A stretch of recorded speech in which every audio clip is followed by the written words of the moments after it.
Oke,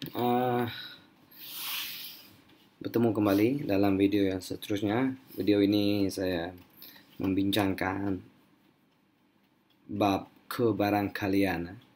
Bab ini ada di tingkatan 4, ada juga ada di tingkatan 5. Oke, soalan ini mari kita teruskan, tidak buang masa. Rajah 11 menunjukkan 3 kad dalam kotak G. Dalam kotak G, bayangkan kamu ada 2 kotak lah. Di kotak satu ini kita ada nombor 1, nombor 5, nombor 8. 4 kad dalam kotak H. Kita ada 2 kotak. Dalam kotak H kita ada 11, 14, 16 dan 19 nombor. Kita nak cabut 2 nombor. Tetapi kita akan cabut dari kotak G dulu. Kita cabut dari kotak G, kita mungkin akan dapat 1, 5, 8 saja. 1 atau 5 atau 8 lah. Okay, syaratnya, Susan memilih sekeping kad secara rawak dari kotak G. Okay. Jika nombor genap dipilih, kad itu dimasukkan semula ke kotak G. Di sini nombor genap hanya 8. Kalau kamu pilih 8, dan kad itu akan masuk balik sini.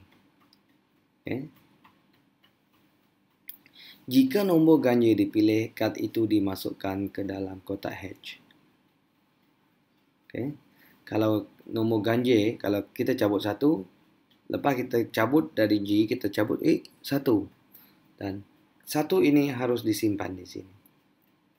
So, maksudnya, kalau kita cabut 1, bila kita nak cabut lagi dari kotak hash, kita ada 5 pilihan. Sebab 1 kena masuk sini. Kalau kita kali pertama dapat 1.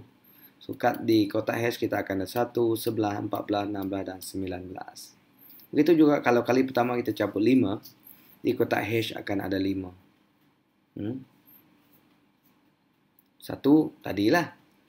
Bila kita pertimbangkan 5, kita tak pertimbangkan 1, dah settle dah. Tak ada 1 dalam kotak hash kalau kita buat 5. Kita seteruskan lagi. Kita nak senaraikan ruang sampel. So, ruang sampelnya macam ni. Ruang sampelnya, sampel simbol kita pakai S. So, kita pertimbangkan dapat 1. Kalau kali pertama kita dapat 1, so nombor 1 ini cabut, dapat 1. So, kita simpanlah sini. Sebab dia suruh simpan. Kalau ganjil, simpan balik di kotak H.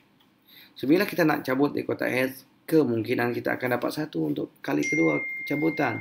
Sebab kita dah masukkan 1. Dan seterusnya lah, kita mungkin dapat 1 dan mungkin dapat 11. Kalau bukan 1 kita dapat. Kalau bukan 11, kita dapat 14. Kalau bukan 14, kita dapat 16. Kalau bukan 16, kita dapat 19. Okay.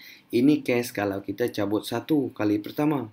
Kalau kita cabut 5 kali pertama, 5 ini sama juga ganjil. Harus simpan balik sini. So, masuk dari kotak hash ada 5. So, kalau kita nak cabut lagi, kemungkinan kita boleh dapat 5. Kalau kita kali pertama 5, mungkin juga kita akan dapat 11. Kali pertama 5, mungkin dapat 14. Kedua. Pertama 5, kedua mungkin dapat 16. Dan 5 dan 19. Cuma ganjil genap. Kalau genap tak payah. Sebab genap, kalau kita dapat cabutan pertama tu genap, nombor 8. Kita simpan balik di kotak G. So, bila kita buat cabutan kedua, 8 tak terlibat sebab kita tak masukkan. So, 8 sebelah je boleh. 8 14 boleh. 8 16 boleh. Dan juga 8 dan 19. Inilah kemungkinan kad yang kita boleh dapat padanan dia. Berdasarkan syarat yang diberi. Okay, so ruang sampel kita ada berapa?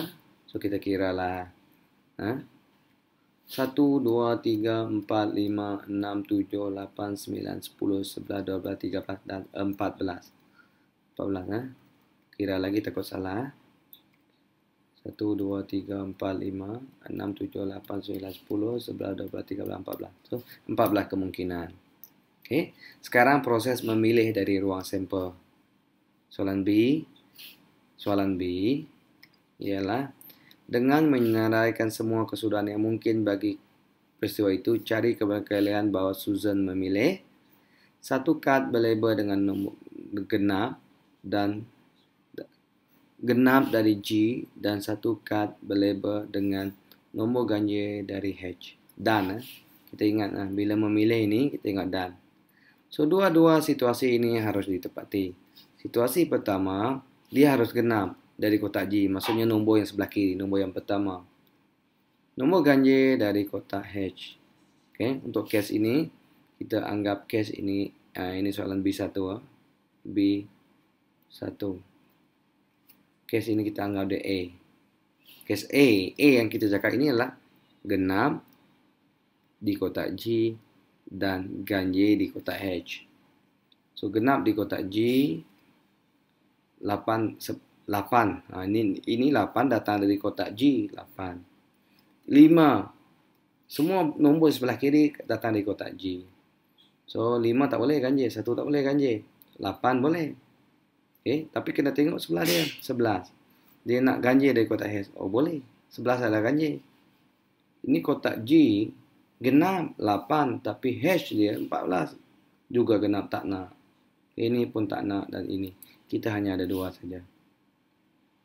Kita hanya ada 8, 11 dan juga 8, 19. Ada 2 saja.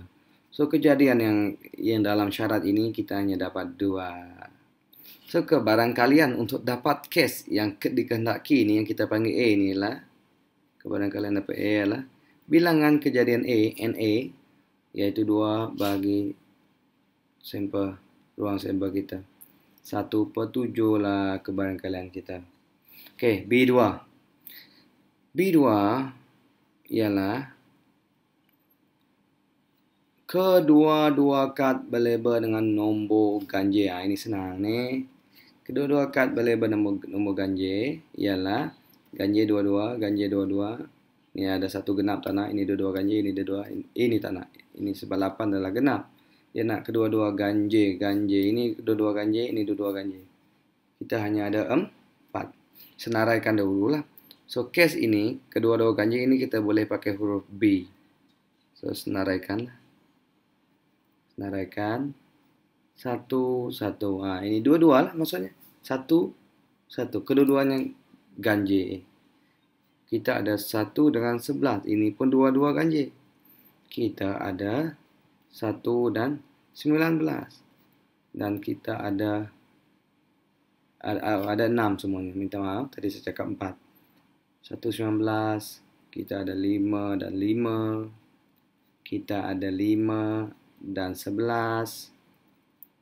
Dan yang terakhir kita ada 5 dan 19. Kita nak dua-dua ganjil. Yang lain tu ada ini ganjil, ini genap. Yang lain ini ganjil genap, ganjil genap. Tak nak lah. Genap-genap lagi tak nak lah. Ini tak nak lah. Kita nak dua-dua ganjil. So semuanya ada bilangan case ini ada 6. Aduh hang. Ada 6 kan? So kebarangkalian untuk dapat case B. Case B itu kedua-dua ganjil ialah 6/14.